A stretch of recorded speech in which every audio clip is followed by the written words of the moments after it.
आज के इस वीडियो में पढ़ने वाले हैं जो देखेंगे हम भारतेंद्र युग की विशेषताएं। बहुत ही महत्वपूर्ण टॉपिक है साथियों, फिर बोल रहा हूँ कि अच्छे से देखना है। इसी तरह आपको परीक्षा में लिखना है कि भारतेंद्र युग की विशेषताएं निम्नलिखित है या निम्न है। आप निम्न की जगह निम्नलिखित है हेडिंग बाय हेडिंग आपको डालनी है। तो पहले आप देखोगे भारतेंद्र युग की विशेषता, यहीं पर समझा दूंगा साथियों। आपको 2 मिनट में से ज़्यादा यहाँ से नहीं लूंगा। 2 मिनट में आपका जो 5 नंबर का क्वेश्चन है वो चुटकियों में कवर याद हो जाएगा। तो देख लिया, राष्ट्र की भावना।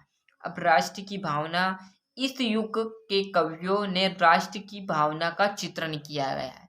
मतलब जो भारतेंद्र युग है उसके जो कवि है उन्होंने किसका चित्रण किया है? उन्होंने राष्ट्र की भावना का चित्रण किया है।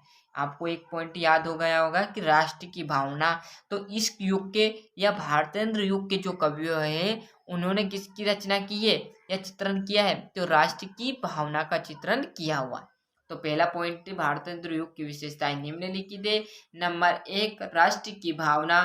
तो इस युग के कवियों ने राष्ट्र की भावना का चित्रण किया है। साथियों देख लीजिए अच्छे से। अगला जो रहने वाला है आपका, यहाँ पर इधर की साइड देखोगे आप तो सामाजिक चेतना। आप देखोगे दूसरा है हमारा रहने वाला है जो आपका सामाजिक चेतना रहने वाला है। सामाजिक चेतना हम देखेंगे तो इस युग के कवि ने, अब इस युग के समझ चुके होंगे कि भारतेंद्र युग के कवियों ने सामाजिक चेतना का विकास किया है। नई सामाजिक चेतना, पहले जो सामाजिक चेतना चल रही थी वो ठीक है, पर उन्होंने नए तरीके से समाज की जो है वो चेतना, मतलब समाज को प्रदर्शित किया, अच्छी तरह बांटा हुआ है। ये देख लीजिए सामाजिक चेतना का विकास। तो इस युग में नई सामाजिक चेतना का विकास हुआ है। आपको पहली मैंने बताई थी। भले दोस्तों टाइम लग जाएगा, वो कोई दिक्कत की बात नहीं, पर आपको अच्छे से समझ में आ जाए। इस चैनल का यही उद्देश्य है कि आप यहाँ से आए हो तो कुछ ना कुछ भाई ऐसी चीज़ सीख के जाओ जिससे आपको याद हो कि हम उस चैनल पर गए थे तो यहाँ से हम ये सीख के आए। तो पहली मैंने आपको बताई थी राष्ट्र की भावना। तो राष्ट्र की भावना में क्या किया था कि भारतेंद्र युग के जो कवि थे उन्होंने क्या किए थे, राष्ट्र की जो भावना है उसका चित्रण किया गया था। दूसरा है सामाजिक चेतना का विकास। तो इस काल के या भारतेंद्र युग के जो कवियों हैं इन्होंने नई सामाजिक चेतना का विकास किया है। आगे देखेंगे बिना देरी किए, अंग्रेजी शिक्षा का विरोध। मतलब इस युग के कविताओं में अंग्रेजी भाषा तथा अंग्रेजी शिक्षा का विरोध देखने को मिलता है।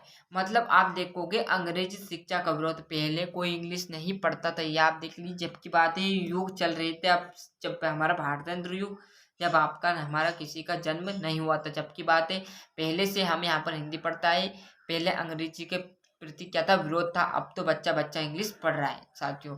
तो अंग्रेजी शिक्षा का विरोध। तो इस युग के कविताओं में, मतलब जिसने भी इस कविता को लिखा, जिसने भी इन कविताओं को लिखा, उसमें क्या लिखा गया था कि अंग्रेजी भाषा तथा अंग्रेजी शिक्षा का विरोध इसी में किया गया था। किसमें? भारतेंद्र युग में। क्लियर है? आगे देखोगे आप भारतेंद्र युग के बाद विभिन्न काव्य रूपों का प्रयोग। मतलब विभिन्न काव्य रूपों का मतलब कैसे समझोगा? विभिन्न कार्य। तो इस काल में काव्य के विभिन्न रूप दिखाई देते हैं। विभिन्न रूप कैसे दिखाई देंगे?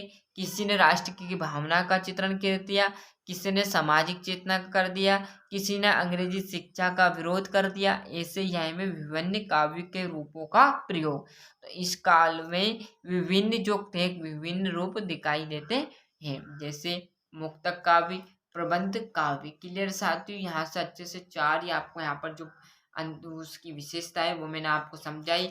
यहाँ पर आपकी भारतेंद्र युग का अच्छे से स्क्रीनशॉट ले लीजिए। ये देख लीजिए पहली उनकी जो विशेषता है, साथ ही साथ आपके यहाँ पर जो बची हुई है सामाजिक विकास की चेतना, ये अंग्रेजी शिक्षा का विरोध, साथ ही साथ विभिन्न काव्य रूपों का प्रयोग यहाँ पर देख लीजिए। तो अच्छे से स्क्रीनशॉट ले लिया होगा।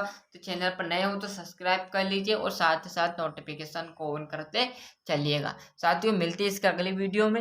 जब तक के लिए आपको अच्छे से मेहनत करनी है, और यदि किसी भी सब्जेक्ट में दिक्कत हो तो अपना भाई या दोस्त समझ के कमेंट कीजिएगा, उसका आंसर मैं आपको इसी चैनल पर प्रोवाइड करा दूंगा।